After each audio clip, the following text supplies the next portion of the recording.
Hello, hello, and welcome to ohmTown Daily, the news show powered by ohmTown.com. I'm Mayor Watt, and up there is the sentient AI's visualizer. Good evening, ohmTown citizens. Now, you're kind of quiet. Anyway, today is April 2nd. Wow, 2024. Season 3, episode 93. And today we're going to be talking about medieval horse trading, eclipsed cell networks, undersea cables, Gilligan's Island becomes reality, mini liver lymph node, a new competitor enters the ring, ISS battery seeks Florida residents, SunEclipseChips, Dali says it isn't its fault, and motorcycle racing bets $4 billion. That and a very confused sentient AI from the future next on ohmTown Daily News Show.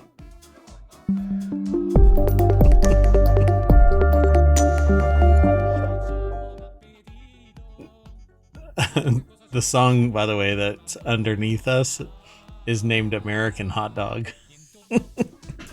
But I'm not sure what language it's being spoken in. But why wouldn't it be called anything else? Exactly. This is electro swing, by the way. Yeah. I have an eclectic cool genre. mix.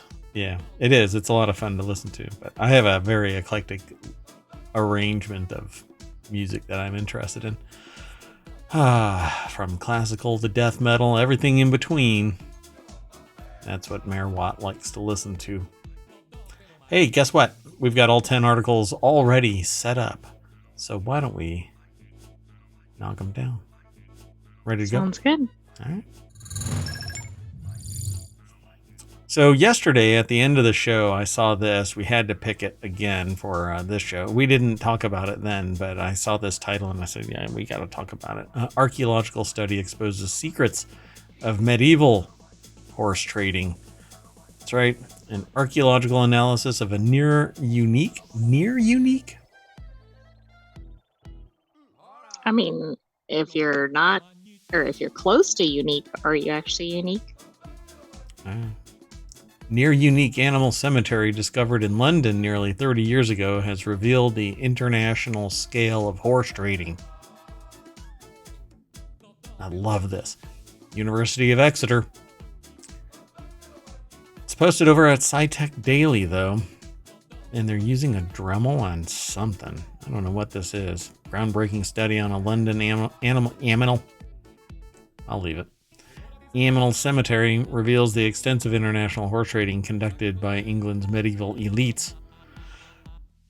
Using advanced archaeological techniques, researchers trace the origins of elite horses, underscoring their significance as status symbols and in jousting, and illustrating the lengths to which the elite would go to procure such prestigious animals. Prestigious. So, pretty neat. Skeletons of the horses were recovered from a site under the modern-day Elverton Street in the city of Westminster, which was excavated in advance of building works in the 1990s. In medieval times, the cemetery would have been located outside the walled city of London. Let me rephrase this, because this is actually it's the city of London. Right, it's within London, right? Right, but it's a city in a city, in a country in a country. Yeah, CGP Grey, I believe, is the one that did a whole thing on this. But the walled city of London is actually a separate entity from London with its own whole unique... I mean, it's just an amazing thing. I'm not sure how much. I almost want like an updated version of that so that I can learn some more about it. Anyway, it was close to Royal Palace Complex at Westminster, but it's not. The research, led by the University of Exeter and funded by the Arts and Humanities Research Council, is published in the latest edition of Science Advances. Like the mayor of London has to ask the mayor of the city of London to enter the city of London. Yeah, that's kind of ridiculous, but it's pretty neat. Who knows? It is what it is. I guess it has a lot of wealth controlling it. Chemical signatures we measured in the horse's teeth are highly distinctive and very different than anything that we would expect to see in a horse that grew up in the UK. Oh, that's kind of on the nose, right? Because it's almost meme level for, British having bad teeth. And Dr. Alex Pryor, senior lecturer and in archaeology and lead researcher, quote, "These results provide direct and unprecedented evidence for a variety of horse movement and trading practices in the Middle Ages. Representatives for the king and other medieval London elites were scouring horse trading markets across Europe, seeking out the best quality horses they could find and bringing them to London. It's quite possible that the horses were ridden in the jousting contests we know were held in Westminster, close to where the horses were buried." Yikes. So, yeah, they've measured various isotope ratios and accurately ruled out the potential origin of each horse, including prime... So these are distinct from other populations they've found. Yeah. Pretty fascinating, right? Mm-hmm. So, including prime European horse breeding centers such as Spain and southern Italy. Because there's supposed to be some, spectacular horse breeds out of Spain. I think even to this day they do all of that kind of stuff still. I mean, I know they do for horse racing and whatnot, but I think for dressage and other things they seek out these superior animals. They revealed wear suggested of heavy use of curb bit, often employed with elite animals, especially those groomed for war and tournaments after the 14th century. Bit wear on two of the mares also suggested that they were used under saddle or in harness and for breeding. And analysis of the skeletons revealed many of them to be well above average size, with several instances of fused lower thoracic and lumbar vertebrae indicative of a life of riding and hard work. Well, that's interesting because that leads you in two different directions, right? Were they for appearance and ceremony, or were they actually used for hard labor? Yeah, exactly. Interesting. Yeah, indicative of a life of riding and hard work, but why would you really do that to a physical specimen that you've gone to this great length to obtain? No, especially not if they were owned by wealthy, which I'm assuming they were wealthy owners. Yeah, I suppose for jousting, yes, but I don't know if it would do that. Interesting. So it says the new findings provide a tangible archaeological signature of this trade, emphasizing its international scale, because they basically could pinpoint where these horses came from. It is apparent that the medieval London elite were explicitly targeting the highest quality horses they could find at a European scale. Pretty neat. And they have the reference at the bottom of the article. We skimmed over it, so you're going to have to go if you want the minutia. If you want to read more for your own edification, by all means, follow the link through ohmTown, and you'll end up at SciTech Daily. Pretty neat. Let's keep going, though. Very cool. We're going to ride off into the sunset. Oh, look. It's in Technology Today, the next article. Eclipsed tourists should plan for overloaded cell networks. That's right. Cell networks are going to be eclipsed as well. This is the most major event of the century based on all the things that are going to be impacted. Yeah, I'm sure that there's somebody going to be in the path of this, just doing it over and over again, Donate your money to my cause and I'll bring back the sun. Oh, no. Yep, it's the conquistadors all over again. A surge of Eclipse visitors could bog down local cell service. Here's how to deal, including by downloading maps and movies ahead of time. Oh, by the way, folks, cell networks are not satellite communications, okay? See the weird looking trees that you drive by from time to time? Those are cell towers. Yes. Those cell towers are what make, your phone go. And they're called cells because they're little circles of coverage looping around each other. I don't know what is going on, but that's okay. It's all right. You don't need to explain. Anyway, so the article is over at the Washington Post. Shira Ovide, I think is their name. The text statement says, tips to prepare in case of a surge of visitors bogs down mobile service. And they go through download, print, or write down driving directions ahead of time. I really doubt that this is going to be an overwhelming issue. But I would love to know if you actually do run afoul of, the sun. I just don't think that it's going to be a problem, really. If anything, everybody's going to get throttled a little bit so that they don't have overwhelming bandwidth. So download your Google Maps, your Apple Maps, your whatever maps. Have a backup plan for emergency calls, which amounts to, if you're in the path of totality and a portal to another dimension opens, just scream. That's what we all do, really. Have cash handy. I suppose if the physical network that most networks operate on also fails. For crying out loud, they're making this sound like it's the apocalypse. Plan ahead to entertain the kids, or, teach your kids to be able to cope with entertaining themselves. By the way, life pro tip, kids will entertain themselves. And if they rely all you on, need to give them is like a cardboard box, right? Or a stick or something. or a And match, they'll figure out a game. A match, a plugged in electrical socket, right? Just no knives. No. My parents completely raised me the wrong way then. I mean, that's all I got. That and bleach and don't believe any of that, please. Oh my that God. was all made up.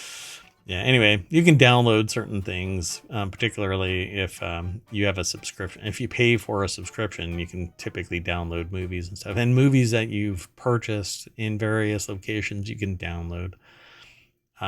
Periodically, you have to ping back to re-energize the licensing rights because, we have no rights anymore to ownership of anything digital media.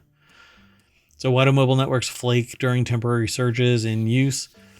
Who was that senator from Alaska that said it's a series of tubes? I can't remember his name. Was it Ted Stevens? Was it Ted Stevens? I'm not sure anymore. It's been a long time. Anyway, the internet really is a series of tubes. For crying out loud, people are like, oh my God, what a stupid analogy. No, it really is. There's only so much. Stevens. Yeah, there's only so much bandwidth, folks. And when too many people are chomping at the bit to find out if the end of the world really did arrive because of the path of totality, cutting the United States into half, it overwhelms the network. Just like you can't go faster than the 20 megabits your internet provides you at home, the rest of the internet still has that same limitation, except instead of megabits, it's gigabits or terabits, or really depends on where you are. Everything okay? Mm-hmm. Yeah. Okay. So still in Eclipsed tourist zones, you might have service, but it could be far slower. Patrick Haley, president and CEO of Wireless Infrastructure Association, compared it to a wedding. If there are 5 times the number of expected guests, you might have to slice the cake into tiny pieces that won't satisfy anyone. Or it's a free-for-all, whoever gets in the cake line first. That's right. Yeah. And then you do like Mad Max Beyond Thunderdome, 2 brides enter, 1 bride leaves. Some areas in the Eclipse path have brought and scaled down cell phone towers to handle more network use. Delightfully, these are referred by animal shorthand, cows and colts, for cell towers on wheels and cell towers on light trucks. Everything could work fine. Officials in Carbondale, Illinois, which was in the path of the eclipse in 2017 and again this year, were worried 7 years ago about overloaded water and sewage systems, overwhelmed emergency rooms, and strained mobile networks.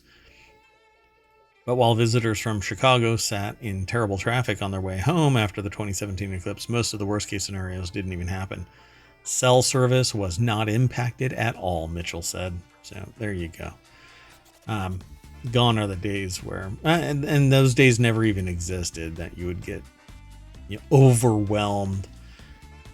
Right, but there's been so much coverage that this eclipse is coming, right? I mean, we have access to things like ohmTown Daily, or just constant news out there. Right. I think this is it seems to be drawing larger crowds than perhaps other ones have, but maybe not. Yeah, I honestly, I just don't see this being a problem. Cell phone technology is extremely efficient. Well, that's true, and it's more advanced since the last time this occurred. Correct. Yep. Okay, let's keep going. This next article is over in Technology Today. Undersea cables are the unseen backbone of the global internet. I'm really not sure why this was submitted, but I've been fascinated by this, and actually I give a talk about this. Undersea cables from time to time get clipped by either people looking to hobble a country's internet communications, or somebody drags an anchor accidentally and severs the cable. And then you have to you have to do one thing or another. You lay down new cable, or you send down specialized divers with specialized equipment to repair it. It's not always easy, and it's even more difficult when it is fiber optic, because you have to have specialized equipment that can actually operate in a specialized container, like a diving bell. But so this was submitted because there isn't a lot of coverage of this in the mainstream media, and you had mentioned something about it in a previous article, and it seemed like a rare opportunity to feature it. Yeah, so a couple of weeks, or actually several weeks ago now, South Africa and other Southern Africa countries had their transoceanic cables severed. I've never known what the final outcome of that is. I don't think that there's been a forensic we haven't seen that reported. Gotcha. Broadly. Maybe it was regionally, but sorry. The article, by the way, is over at techexplore.com, and it's written by Robin Chateau, I think, or Chatot. I'm not sure how they pronounce their last name, Chatot. From The Conversation, which is an external site to techexplore.com. You can actually go straight to their site at theconversation.com. So these undersea cables, also known as submarine communication cables, are fiber optic cables. Not always. There's actually some of the oldest are still copper and still in use. Laid on the ocean floor and used to transmit data between continents, these cables are the backbone of the global internet, carrying the bulk of international communications, including email, web pages, video calls. More than 95% of all the data that moves around the world goes through these undersea cables. And you can say that about pretty much anything. The internet transmits information theoretically anywhere, just to circumvent slowdowns in the routing of traffic, but that's no longer real with the death of oh goodness, I just forgot the name of it.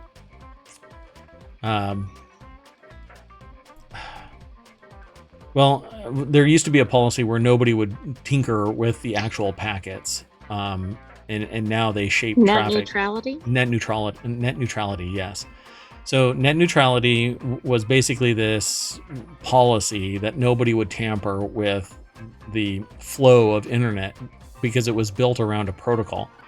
That protocol now has manipulations enabled so that people who own a certain network can wrap traffic the way they want to, and that can sometimes cause information to slow down in its transmission across, or instead of just going as fast as possible, it wraps around because inside the network are customers that are paying for quality of service.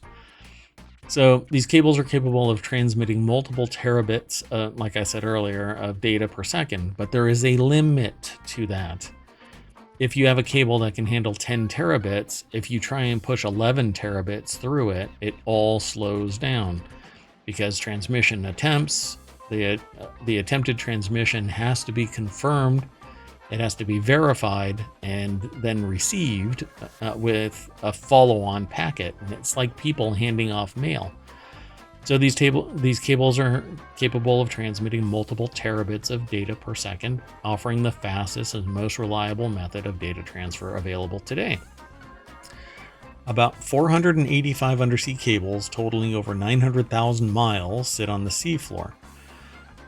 These cables span the Atlantic and Pacific Ocean, as well as pretty much everywhere. You might as well, if there is a country that is isolated somewhere, there's going to be an oceanic cable touching it, unless they've eschewed the whole thing, mainly because of money. Each undersea cable contains multiple fiber optic cables, and these are quite fascinating pieces of technology. It says thin strands of glass or plastic that use light signals to carry vast amounts of data over long distances. And these have gone from single mode to multi-mode, so that you can have many beams of light bouncing around in the cable, and the transceivers, their transmitters and receivers on both ends, capture it and translate it. Different frequencies of light and different pulses basically are translated into actual data on the other side. It's amazing technology, what fiber optics have done to the world of data. So they lay them on the ground. Copper cables are much thicker than this. They're much less efficient. Now they're much smaller. It's pretty amazing what we have done in my lifetime. I can't imagine. Ultimately, I think what's going to end up happening is, oh, by the way, and the reason why we even bother with fiber optic cables is because light expands too far on the distances that we're doing. Otherwise, we could do it in open air, and particles and stuff like that would slow it down and basically hobble it, and it's not secure because I'd be able to look at the beam of light and pull data out of it. And so we use cables to make it more secure and send it a longer distance.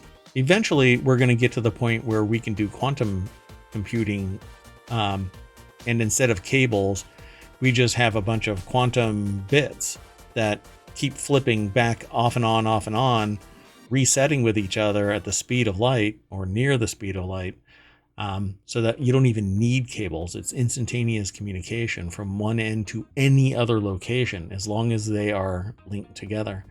It'll be an amazing time when that happens. So they talk about all of these. Each year, an estimated 100 to 150 undersea cables are cut, primarily accidentally by fishing equipment or anchors. Often the potential for sabotage, particularly by nation states, is a growing concern because you can't keep track of all of this. So you send a sub down, send a couple of divers in hard suits down, and they cut the cable and then swim off. Right, it's very accessible. There was also some interesting discussion of how the cables are put down, and it's basically a large ship with a big spool that rolls these out very slowly. Yeah, and they have to wait for it to hit the bottom, and then they can roll it out, and that way there isn't any tension on the line, because too much tension will actually snap the fiber optic cables. They're not infinitely flexible. So the strategic Red Sea corridor has emerged as a focal point for undersea cable threats. This is something that I actually talk about. Houthi rebels in particular. The subsequent damage to the undersea cables from the ship's anchor not only disrupted a significant portion of internet traffic between Asia and Europe, but also highlighted the complex interplay between geopolitical conflicts. So now they have to protect them, but protecting them means infinitely patrolling the cable back and forth. If you're going to do it from the surface, you have to use sonar and map constantly the cable's length to see if anything is tampering with it. but maybe they I can imagine create. they find a lot of these because unless it's self-reported, right? Like if it's an accident and they realize something happened, but it's probably because of the disruption in service, right? Yep, that's exactly it. And depending on the sophistication of the network, like there are certain agencies that constantly send signals down the line.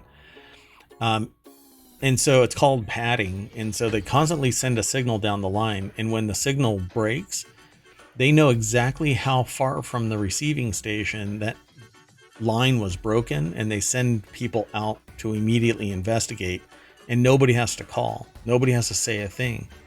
And it's usually point-to-point communication. So on something like this, they know exactly where it broke because the last signal was, 3 seconds ago, and it should have been a constant stream of zeros and ones.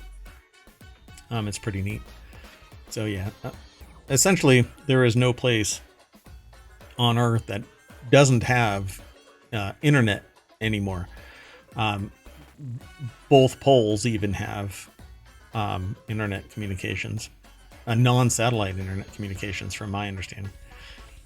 But let's keep on going. There's more at this article, but I'll let y'all go over and watch the video.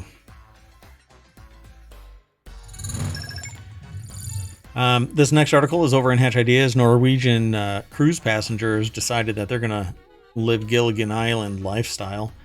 Norwegian cruise passengers stranded on African island after a private tour ran late and the ship departs without them. Wow. This could be kind of terrifying. According to the 8 stranded passengers, they had to pay for their travel and accommodations to return to the mainland. Norwegian says that it'll reimburse their extra expenses. But hey, you know what? If you all left after a private tour and the Norwegian cruise needs to stick to a timeline, what was it that kept them? Obviously, it's excusable because they're going to pay for it, but they lost But was it a cruise-funded or sponsored excursion, or was it something they did completely on their own? Like, I think, what if it's something the cruise line offered or partnered with? Right. And they went on this and they think they're going to get back in time. I don't know. Yeah, so Emily Rella wrote this article over at entrepreneur.com. The deck statement is the little snippet that's over on ohmTown anyway. And so it says an idyllic vacation at sea turned into a full-fledged travel nightmare for 8 passengers who were stranded on the African island after failing to return to their cruise ship on time, and it left without them. Yeah, that's kind of interesting. The ship continued its cruise up the coast of Africa. So they missed the 3 p.m. cutoff time to reboard because they left dock with the passengers. According to the stranded passengers, they were on a private tour that returned too late, though the tour operator reportedly notified the ship that they were behind schedule. The Coast Guard even tried to assist with getting the late passengers on board, but they were denied entry as their passports had been turned over to local port agents once they missed the deadline, which is protocol. I mean, were they like pulling up as the ship was leaving the port? It sounds like it was pretty close. Wow, that's amazing. Some of them had an interview on the Today Show. They had reached out as much as they could to help find us. Hotels. Jay Campbell, a South Carolina resident stranded on the island, told Today in Tuesday morning, noting the difficulty in arranging transportation with a language barrier and currency issues and no passport. They didn't say that anything about the passport in this, but I can expect, you don't have a passport, you are persona non grata. You have no home. Nobody knows who you are. Exactly. Plus, depending on what you brought with you off the ship, all your stuff might be on the ship, like your identification or, I don't know, money, anything. It's all limited, right? Cell phone. We were able to get our tour agency there to arrange flights to the next port of call. It's one of those things you can't get there from here kind of a thing. Yeah. Amazing. Passengers were reportedly required to arrange and pay for their travel accommodations to rejoin the ship's route. we were all considering whether or not we were going to board the ship. It is in dock here in Senegal. After that, after what we witnessed, we truly believe that although there's a set of rules of policies that the ship may have followed, they followed those rules too rigidly. Yeah, I think so too. I mean, there's always flexibility in the time frame. You can't tell me that they'll be denied docking because they're a few hours late. Exactly. And I think part of the problem is cruise ships, their main thing is they go into a port and they push people to go out and do something in the local area. Yep. Like, that is the expectation. So this has to happen. The late return has to happen pretty frequently. Oh, yeah. Yeah. Somebody lost their mind. They should have just waited. How do you leave? Particularly if you're in some form of communication with these people. They had to have a sat phone. So I would have been out of my mind. And I know from experience that sometimes when you are expecting to get from point A to point B, the people that are in charge of facilitating that travel want to go on point A.5, somewhere out of town, maybe show where they were born, and say, hey, y'all want to come inside? Forget whenever your transportation schedule might be. Well, that's the other thing. If these people were with a tour operator, how much control did they have if, for instance, somebody was driving them in a bus or a boat or whatever it was? They didn't. Exactly. They were bound to do whatever the tour group was doing. Yeah, I'd be miffed. All right, so let's keep going, though. I love it, though. It's fun. As long as you're not one of the stranded passengers. Look, the day that... so I don't really... Well, I have to get into it. Just picture yourself, 3 a.m., and the person that's supposed to be taking you back to the airport says, hey, let me show you my childhood home. Come on in. You can meet my mom. We can have drinks. We're like, it's 3 a.m. and we're going off the beaten path somewhere. We have to be somewhere. Yeah, if you're at somebody else's whim, it's not like you're going to be able to just go it alone. Anyway, the next article is over in Greenogram, and I'm really not sure why this is in Greenogram, but whatever. I think it's because it's coming from Nature, and that's typically kind of eco-friendly stuff. I think that's how it got there. I don't know how eco-friendly this is. The article's title is Mini Liver Will Grow in Person's Own Lymph Node in Bold New Trial. It's a bold move, Cotton. Biotechnology firm Lygenesis has injected donor cells into a person with a liver failure for the first time. And apparently, Max Kozlov over at nature.com, not nurture.com, Nature. I don't know what's at nurture.com, but anyway, go to nature.com. Biotechnology firm Lygenesis. Nurture.com is the competitor. To Nurture? Yeah. And they always write like scathing reviews of nature.com articles. Mm-hmm. And their own, of course. Biotechnology firm Lygenesis has injected donor cells into a person with liver failure for the first time. This is what it looks like. They injected a mouse's lymph node with liver cells, green, converting the organ into a mini liver. But I think they're doing it with a person. But this is just an example of... Right. So yeah, your liver can heal and grow. They get it into the right location? Do they then do surgery after it grows? Yeah. Yeah, they'll take it out and graft it in. Because that's how you do liver transplants. You can actually like remove it and it'll grow back. Remove portions of it and it'll grow back.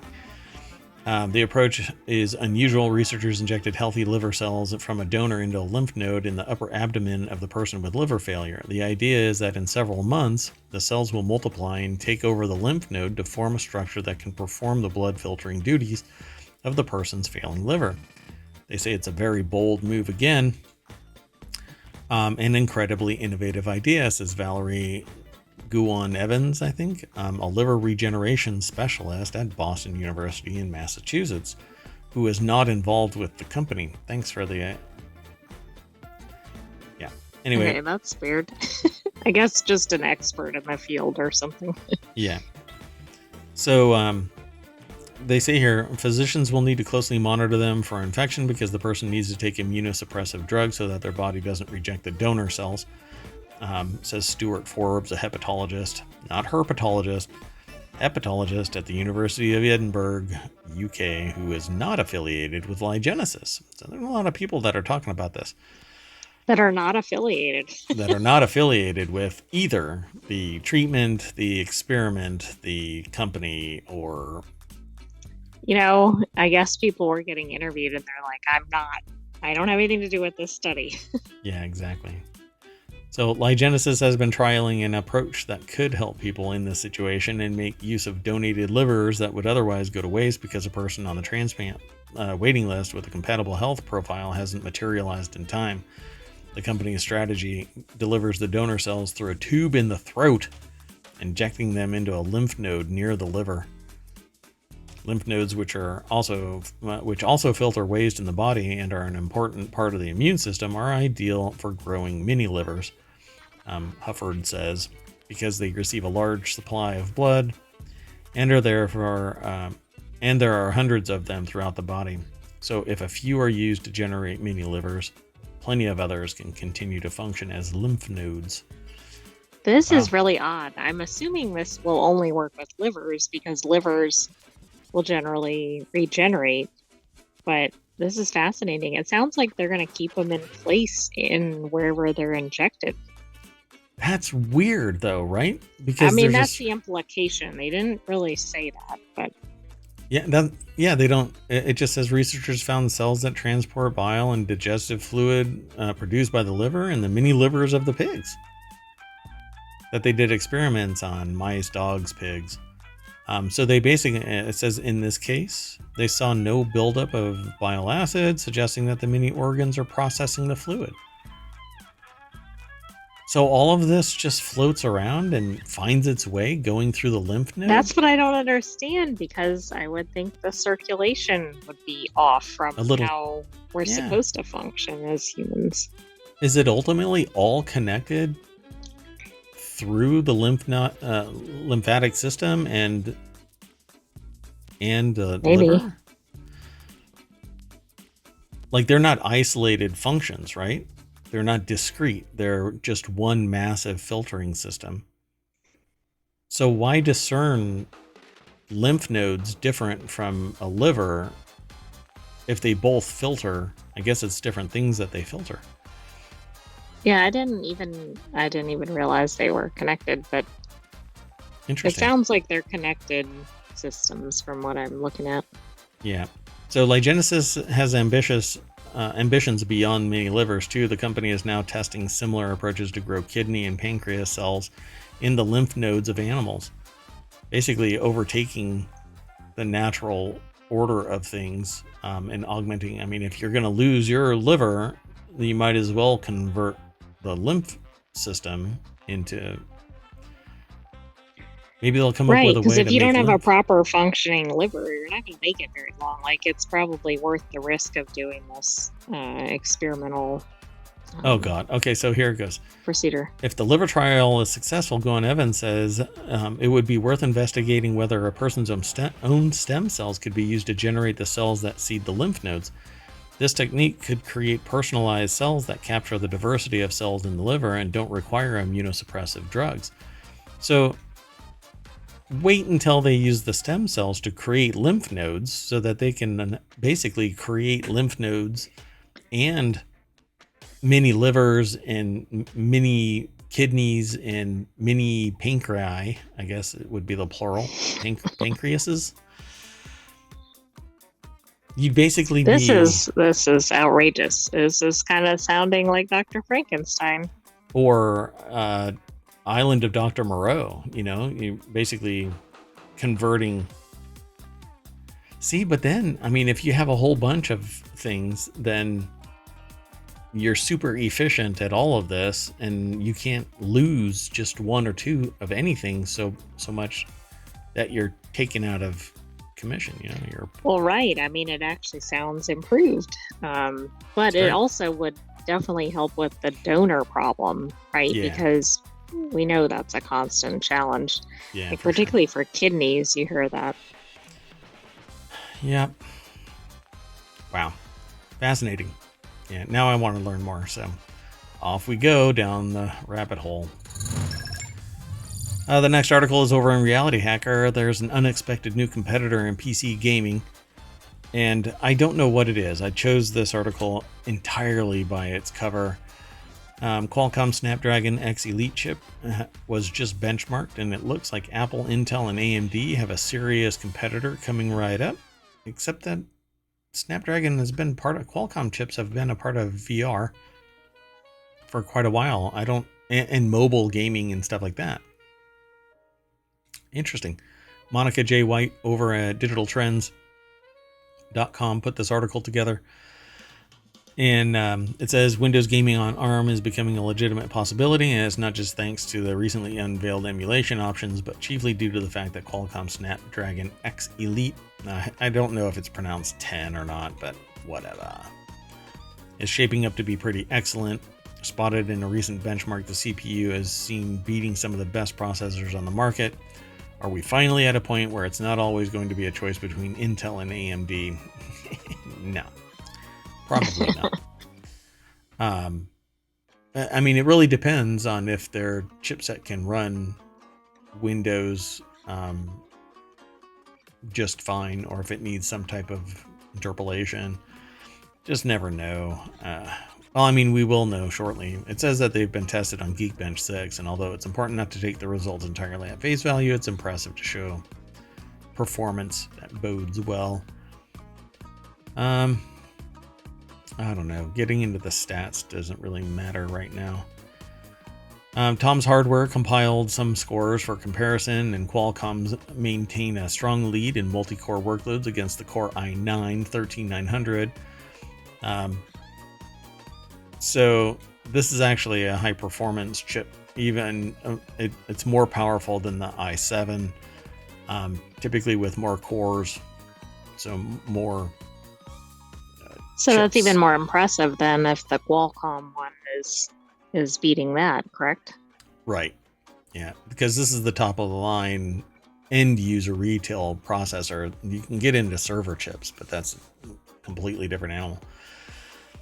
Comparing the CPU to some newer chips shows a gap, but it's to be expected. For instance, Intel's high-end Core i9-149, which is the current generation, has an average Geekbench 6 score of 2809 in single core at 16525 and multi-core, which is 13.5% faster and 15.9% faster than Snapdragon X Elite, respectively. So this is where I said I didn't want to get into the numbers, but the 13.9 is a slightly different architecture than the 14.9, because that's 13.9 is the 13th generation, 14.9 is the 14th generation of the Core i9. And so if it's being compared against the very best, it's significantly slower. So it's somewhere in between the Core i9 13th gen and the Core i9 14th gen, which, if it's at a dramatically lower price, people will take it. I mean, it might make for some good competition. Yep. So it said Apple should hold on tight too, because the Snapdragon Elite said that it said to be about 50% faster than the M2. Again, they're already on the M3, so I don't think Apple is all too worried about it. And I promise you, Apple isn't going to hold a press conference or have any write-up that's comparing the M series chips to anything else. Everybody compares against M2, M3, M1, or i7, i5, i9. They'll just compare against themselves, right? And they'll compare against like this. The i4 900 or whatever. Yeah, whatever that model is. Hold on, what is that? The Snapdragon X Elite. like Intel will compare against Snapdragon, but Apple doesn't care one iota. Right. They never mention competitors. They just say the leading chip. And the leading chip is typically their own. So, right. yeah, take that. So we'll see. But I know that, I mean, the Snapdragon stuff has been in VR headsets, self-contained mobile devices for a considerable amount of time. So let's keep going, though.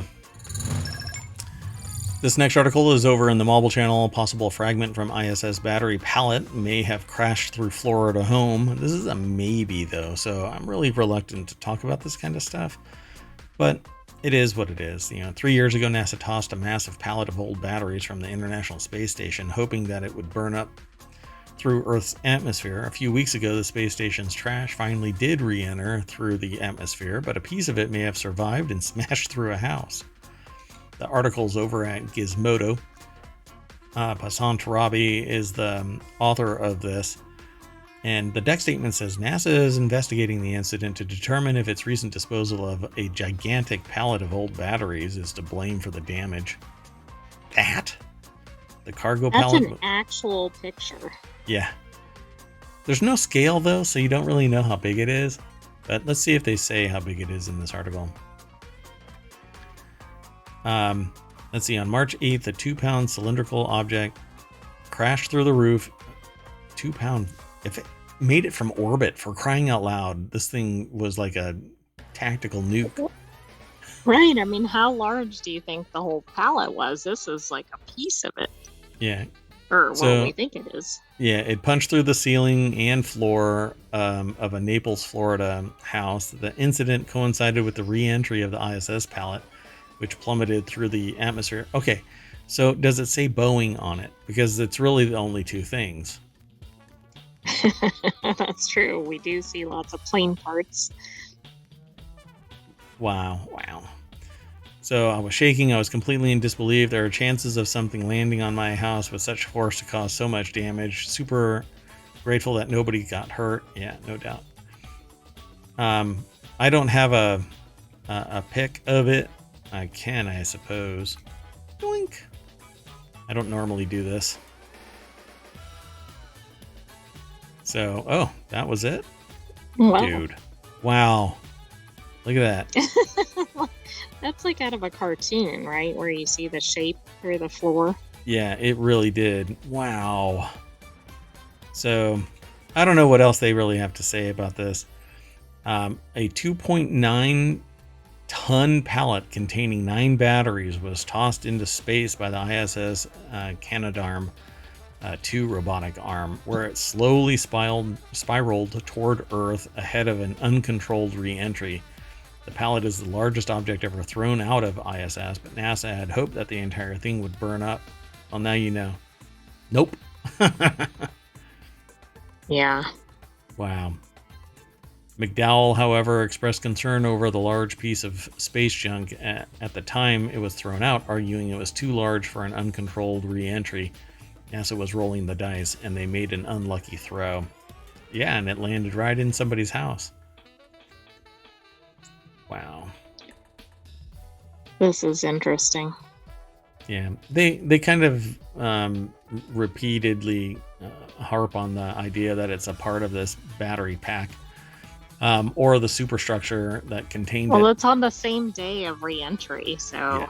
There's a really good chance that it is. I'll have to say, I'm thinking statistically it is. I mean, if it was like they had no connection to the date that it happened, yeah, probably not. But. Yeah, that's amazing.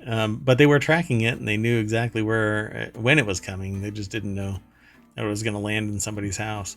I wonder if there's more. Doesn't that make you? Yeah, exactly. Who else had something land in their house? Well, it may not have landed in houses, but it may have landed in the various areas. In a road or in a swamp or wherever. Like, somebody's yard. Why would this one not have burned up, but others would have? Yeah. Yeah. This is the only... Well, our hubris would say this is the only piece that made it through. I imagine if it's in this area, and I know it could be everywhere depending on the velocity and all that, but... Maybe they'll find it like in the stomach of an alligator or something. Yeah, years later. Yeah. Right? I mean, it is Florida, so. Or a Florida person. The next article, though, is over at Hatch Ideas. I don't know why. Sometimes the aggregator kind of hallucinates and throws it somewhere. From Krispy Kreme to SunChipes, more and more companies roll out total solar eclipse promotions. Meanwhile, airlines like Southwest and Delta have advertised eclipse viewing flight paths. Is it hallucinating like AI? Yeah. Exactly. So the article's over at CNBC. Oh, that's why. It's from CNBC. That's why it got put in the business one. So more and more businesses are taking advantage of the total solar eclipse set to dim skies across North America on Monday. In the snacks department alone, Krispy Kreme is teaming up with Oreo to sell a limited donut cookie creation. Sonic Drive-In is selling a blackout slush float, which I'm afraid to actually see. I mean, if that's going to have like dye in it, that's going to make my... It might be like blackberry or something. All right. And Frito-Lay's SunChipes have unveiled a new flavor. I wish they'd replace their bags. That will only... I'm still traumatized by the little crinkly SunChip bags. When you open them, everybody knows you open them. Anyway, that will only be available during the Celestial event's nearly 4.5 minutes of totality. Moon Pie also kicked off a Sun vs. Moon SmackDown themed campaign, and the chocolate snack maker promotes its Eclipse Survival Kit, made up of 4 mini moon pies and 2 pairs of eclipse glasses. I hope they're selling them before the eclipse. Yeah. Yeah. And so they go on and on and on. It's pretty neat. I mean, wineries and zoos and specialty dining packages and watch parties at amusement parks and clever slogans and astronomical souvenirs. It's fun. You can certainly say it's fun. It says Warby Parker.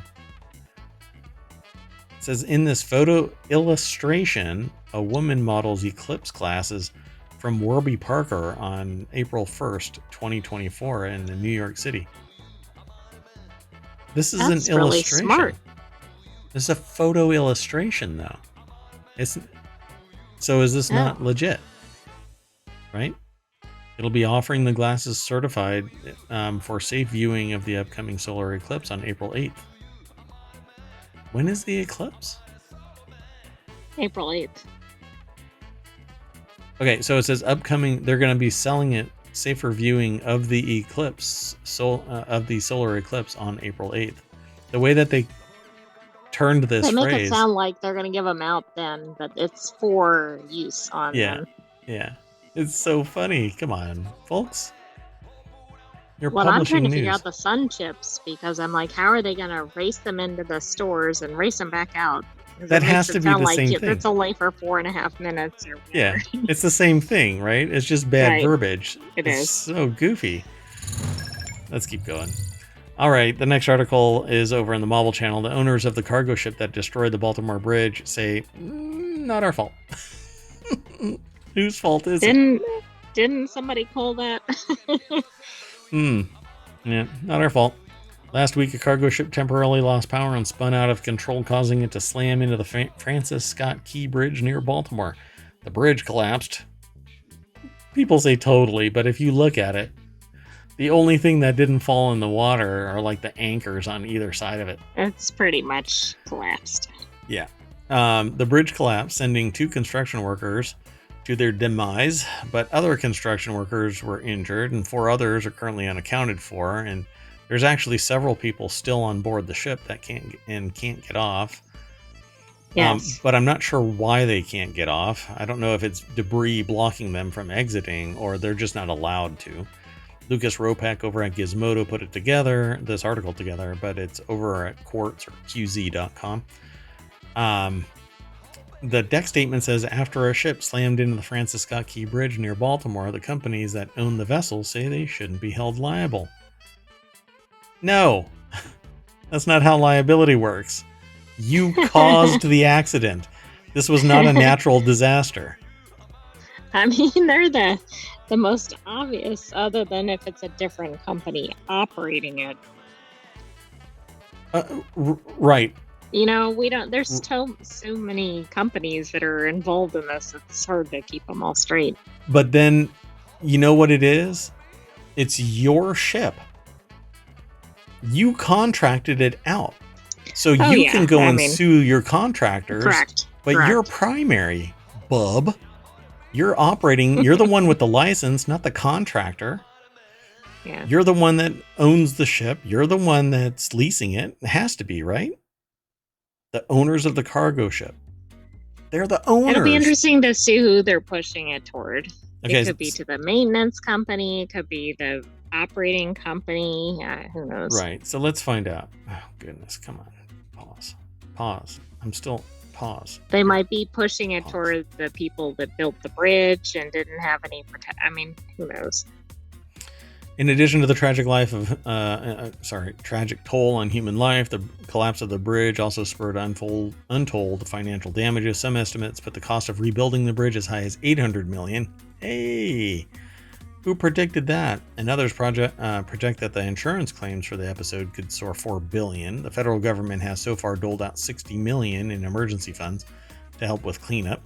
But the race is otherwise on to see who will pay for the gargantuan mess. All to save a couple $1 million instead of putting those blocks in place. What is that called? I can't remember what they call them.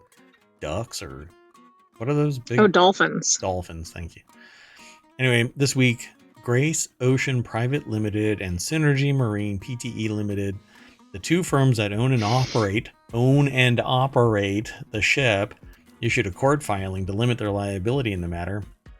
Yeah, the limit of the liability is probably extinguishing the company's assets completely. In their joint legal petition, the companies claim that the bridge collapse was not due to any fault, neglect, or want of care on the part of the petitioners, the vessel, or any persons or entities for whose acts petitioners may be responsible. This is also interesting because they're joining up here, which seems like a problem because it seems like these two companies might end up suing each other. This is going to be interesting. There's going to be a paper trail between these two companies. Like, who was it that was actually the one that was funding this particular contract? And that's where these two are circling the wagons to avoid either paying. Right. But it says, naturally, in cases like this, it isn't out of the question for people or companies to get sued. The companies in question are clearly trying to get ahead of the whole process and limit the degree to which it can happen. Their legal argument relates to a 19th century maritime law that could allow them to limit the amount of liability to the value of the vessel that caused the accident.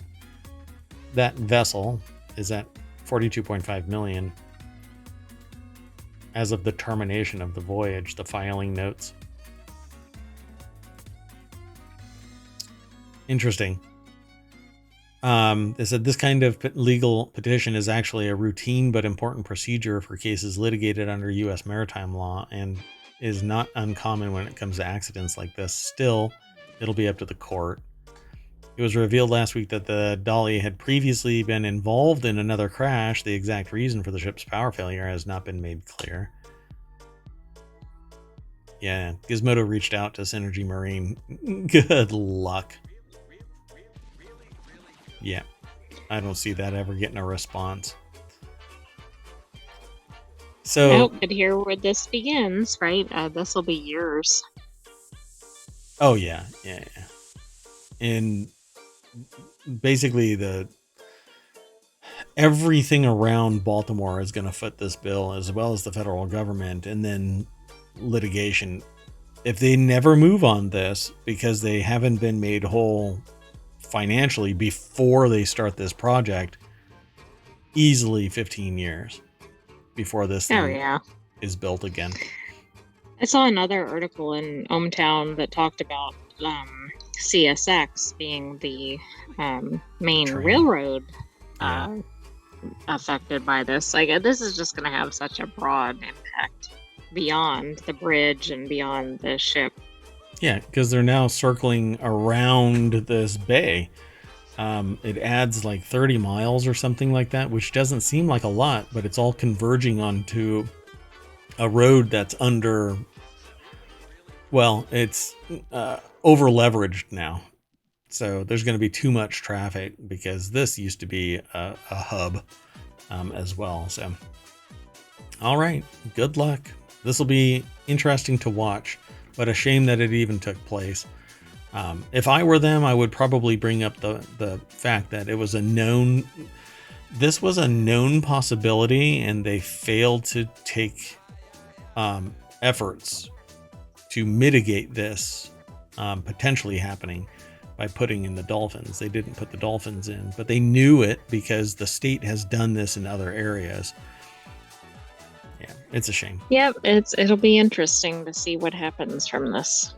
Yeah, partial, because you can't, you don't know when something is going to happen like this.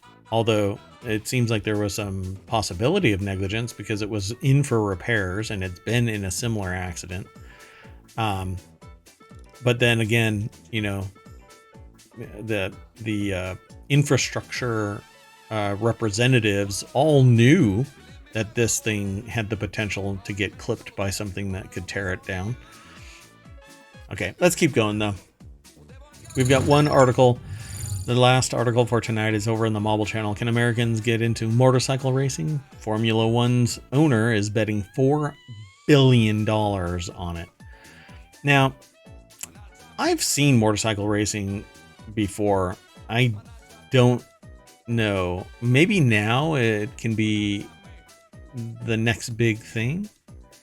But I don't know. Historically, I don't think that Americans are all that interested in motorcycle racing.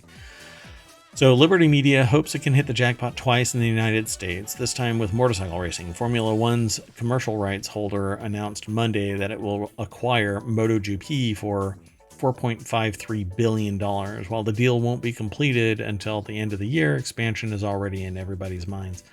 By the way, there's a VR game that's coming that follows this MotoGP. In fact, let me see. No, doggone it. I'm wait. We're doing it live, folks. We're doing it live. It's actually called V Rider. And is like it's called V Rider, and it's heavily into this, where you put your VR gear on and you race a motorcycle in similar to MotoGP.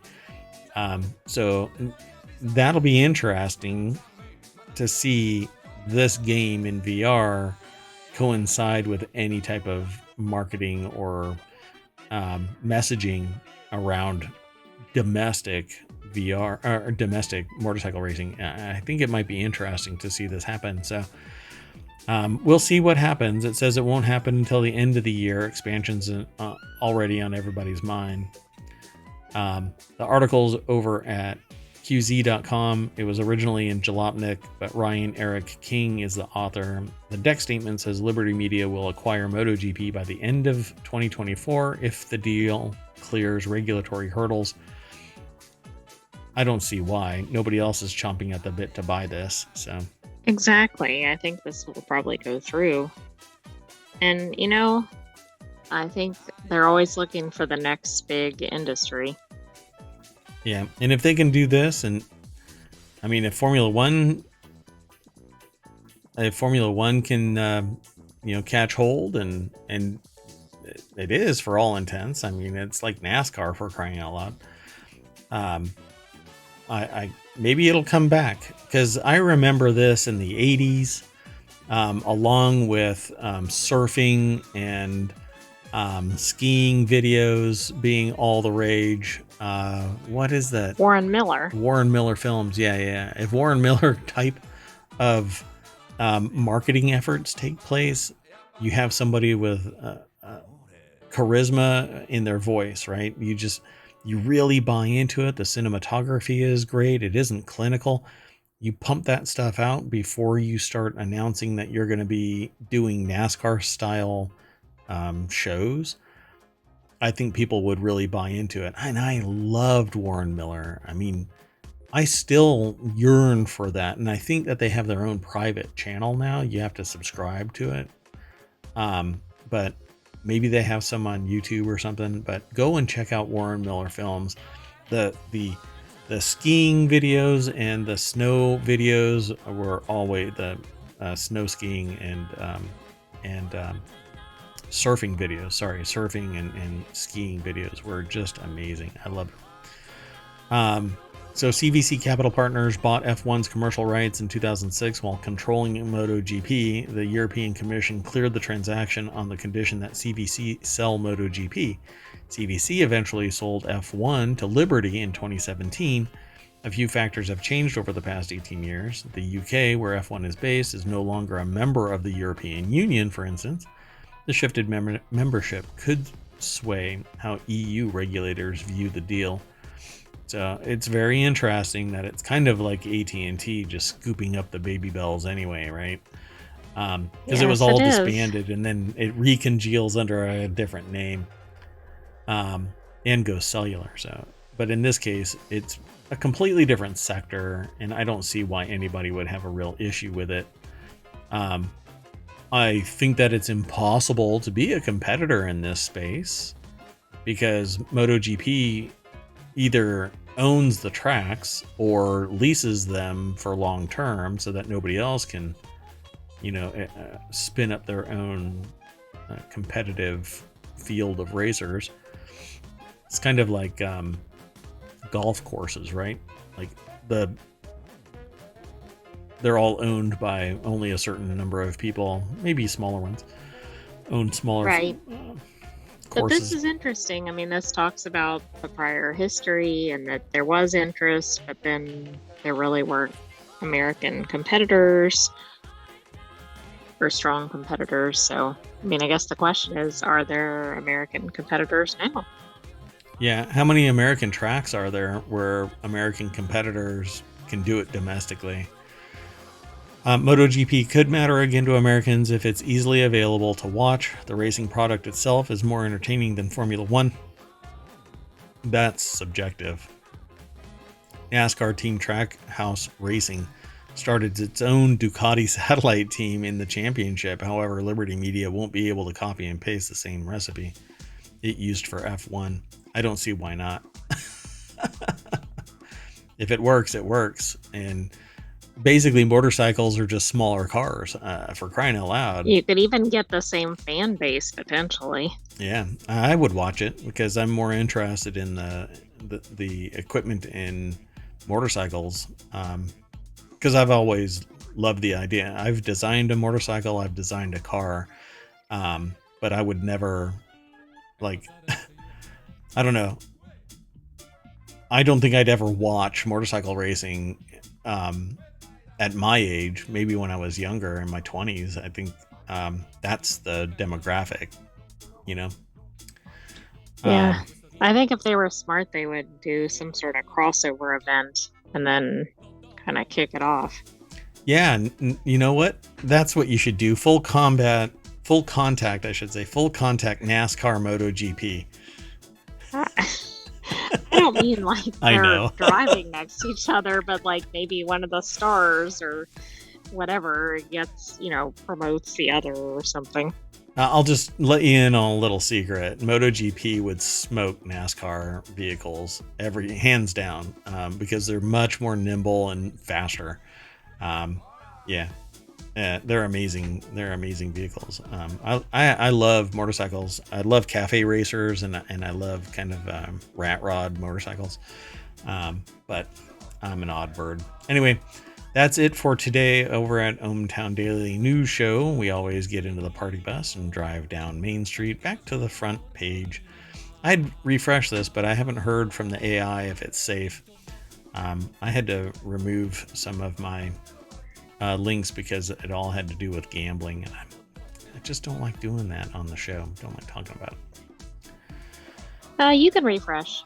Okay, let's give it a shot. Thank you, AI. So there you go. Let's see. Oh, this is all continuity report news. So, goodness. I'm going to stop right there. Oh, we just got a batch right there. Yep. So, thanks for coming and hanging out. If you're in chat, if you're not in chat and you're watching this as a VOD later, tell a friend, please. Go over to YouTube, like, follow, subscribe, leave a comment, tell a friend about the YouTube videos, and download the podcast and leave a 5-star review there. Really the thing that helps out over on YouTube though is subscribing and liking it. Like it, please. I want to grow that channel, and I want to start offering more time here. I'm planning a summer of streaming, which will be 3 months of pretty much all day streaming if I can plan it all out. There are moments where I'm going to have to be gone even then because mayoral duties demand it. But I have plans and I would love for you to partake of them. So be sure to follow us here on Twitch, twitch.tv/ohmTown, and follow us there so that you can be informed when we go live. Dun, dun, dun. And it's usually we go live and we start talking. So, I don't know. Be absolutely do like the firemen or what fire crews do, and you slide down the pole, run over to your locker and turn around because your boots are already sitting there with your pants tucked in, so that all you have to do is step into your boots and pull your fire suit up, grab your helmet, grab your axe, and get your axe in your truck ready to go. So you're going to be hauling axe. Okay, I'm out. Thank you very much. I'm Mayor Watt, and up there is the sentient AI. Good night, ohmTown citizens. We will see you tomorrow at 8 p.m. Eastern. Cheers.